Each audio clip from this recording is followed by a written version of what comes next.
You're watching South Asia Newsline, and here are the top stories we are tracking for you on Tuesday, the 3rd of December. Jaishankar briefs Parliament on India-China ties, says de-escalation next priority. Bail hearing of jailed Hindu priest in Bangladesh postponed to January. And Nepal and China sign agreements to boost cooperation.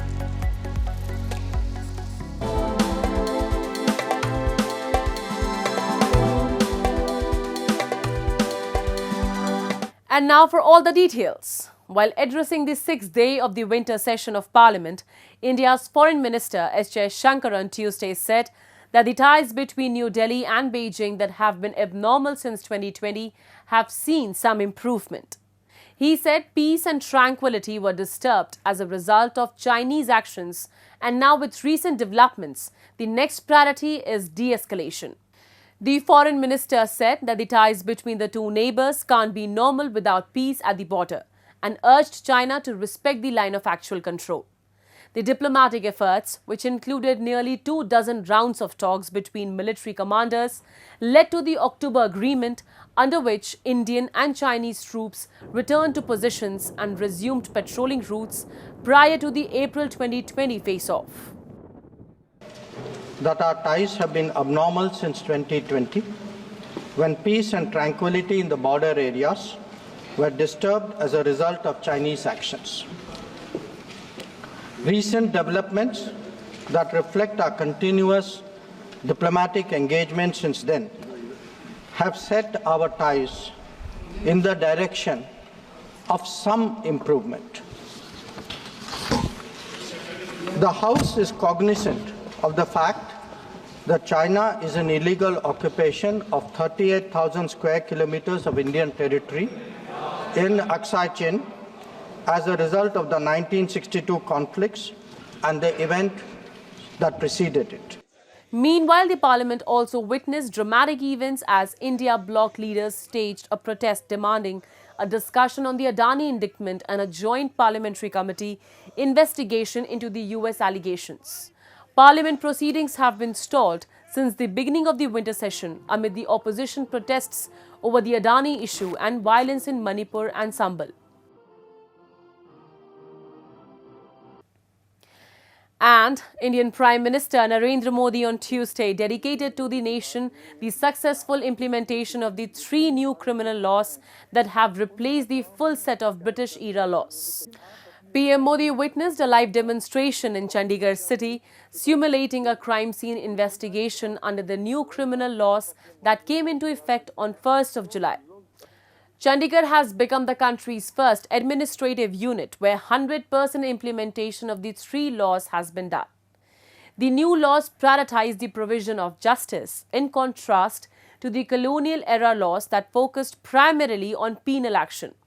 They allow any person to file a zero FIR at any police station, regardless of jurisdiction, permit online registration of police complaints, and electronic serving of summons.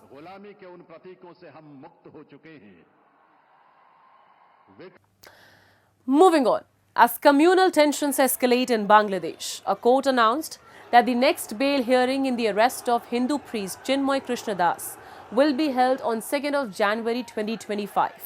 As no lawyer represented him. The ISKCON has claimed that the condition of advocate Raman Roy, who was beaten up allegedly for defending Das, continues to be critical. Chinmoy Krishna, who had been leading rallies demanding security for Hindus in Bangladesh, was arrested from Dhaka airport in late November. He faces charges of sedition filed in October after he led a rally where he was accused of disrespecting Bangladesh's national flag. He was denied bail and sent to jail by a Chittagong court in a sedition case on November 26th. India has pressed for fair and transparent trial of the Hindu monk. Pakistan's anti-terrorism court on Monday sent jailed former Prime Minister Imran Khan into a 14-day judicial remand in connection with 7 cases related to recent deadly protests by his PTI party supporters. The court also issued arrest warrants to his wife Bushra Bibi, Khyber Pakhtunkhwa Chief Minister Ali Amin Gandapur and 93 others. Khan is currently lodged in Adiala jail for over a year now. he has issued a final call for nationwide protests, demanding the restoration of the PTI's electoral mandate, the release of detained party members, and the reversal of the 26th constitutional amendment. The protest in Islamabad ended in clashes in which 12 PTI supporters were killed, according to the party, while hundreds were arrested. Dozens of cases have been registered against Imran Khan since his government fell in April 2022 due to a no-confidence vote.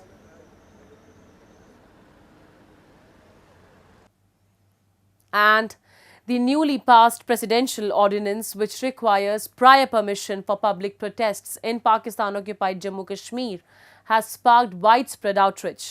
The Awami Action Committee in the region has called for a shutdown strike against the move and other related issues. A report. The Jammu Kashmir Joint Awami Action Committee has called for a shutdown strike in Pakistan-occupied Jammu and Kashmir on December 5 to protest the Presidential Ordinance, which mandates prior government permission for public protests, further restricting civil liberties in the region. President of Joint Awami Action Committee Shaukat Nawaz Mir criticized the move, accusing politicians of neglecting the people's needs for decades. He highlighted the successful protests in May this year that led to reduced electricity and flour prices, but the authorities have now revoked the decision and imposed cuts in subsidies. उन्होंने आपका बिजली का bill नहीं दिया, आपके घर का चूल्हा उसने नहीं जलाया, आपके बच्चे अगर एक टाइम भूखे रहे उसने आपका पता नहीं किया, वो अपनी ऐशों में मसरूफ रहा। अगर आपने अपने बलबूते पे जम्मू कश्मीर ज्वाइंट अवामी एक्शन कमेटी के प्लेटफॉर्म पे इकट्ठे होते हुए अपने लिए खुद सस्ती बिजली हासिल कर ली, खुद सस्ता आटा हासिल कर लिया, तो फिर आप परेशान क्यों हैं? मुझे इसका जवाब दें। मैंने आपको कोई सियासी जो है वो बात नहीं की, मैं आपसे जम्मू कश्मीर ज्वाइंट अवामी एक्शन कमेटी का चार्टर ऑफ डिमांड डिस्कस कर रहा हूं। A trader warned the protests will continue until the ordinance is revoked. हुकूमत ने एक ऑर्डिनेंस पास किया, सदारती ऑर्डिनेंस, उसकी पूरे आज़ाद कश्मीर के तहत भरपूर मजम्मत करते हैं और ये जब तक ये वापस नहीं होगा हम चैन से नहीं बैठेंगे। Mir emphasized the need to continue the struggle for the people's rights and condemned the government's double standards. He strongly criticized the government for reneging on its promises. Moving on, Nepal and China signed a total of 9 agreements on Tuesday after talks between Prime Minister Sharma Oli and his Chinese counterpart Li Keqiang in Beijing.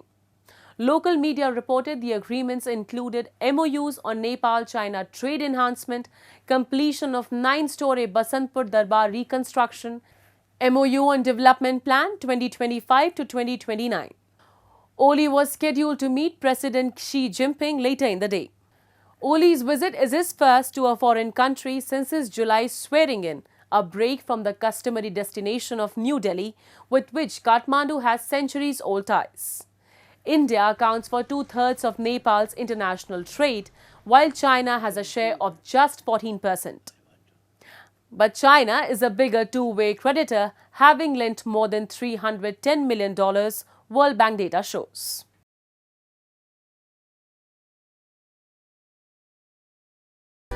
That's all in tonight's edition. We will see you same time tomorrow. Good night.